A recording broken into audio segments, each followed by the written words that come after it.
Hello everyone, আশা করি তোমরা সকলে ভালো আছো। আমিও মোটামুটি আছি। তো আজকে আছে সোমবার, তো শ্রাবণ মাসের প্রথম সোমবারে আমি একটা শাড়ি পরে নিয়েছি আর এই যে নীল চুড়ি পরে নিয়েছি। আর আজকের লুকে আমাকে কেমন লাগছে অবশ্যই তোমরা কমেন্টে জানাতে ভুলবে না।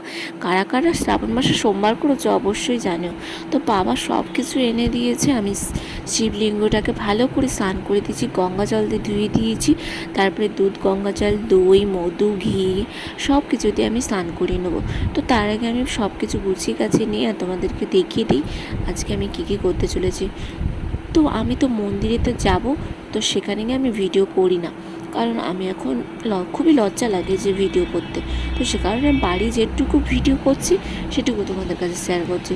তো দেখতেই পাচ্ছ শিবলিঙ্গটাকে আমি ভালো করে স্নান করিয়ে দুধ, গঙ্গা জল দিয়ে, ফুল দিয়ে সাজিয়ে দিয়েছি। তো সব ঠাকুরকে জলভোগ, ফল টল কেটে আমার সব কিছু কমপ্লিট হয়ে গেছে। আর এইগুলো নিয়ে বাবা মাও যাবে দুধ, গঙ্গা জল ঢেলতে মন্দিরে, দেখতে পাচ্ছ। তো তারপরে আজকের আমি ফল টল এটা সেটাই খেয়েছিলাম, তো আর বেশি কিছু খাইনি। তো বেশি আর ভিডিও স্কিপ করতে পারলাম না, যেটুকু করতে পেরেছে সেটুকু তোমাদের কাছে শেয়ার করলাম। আশা করি ভালো লাগবে। দেখা হচ্ছে নেক্সট ভিডিওতে, ততক্ষণে ভালো থাকো, সুস্থ থাকো, টাটা।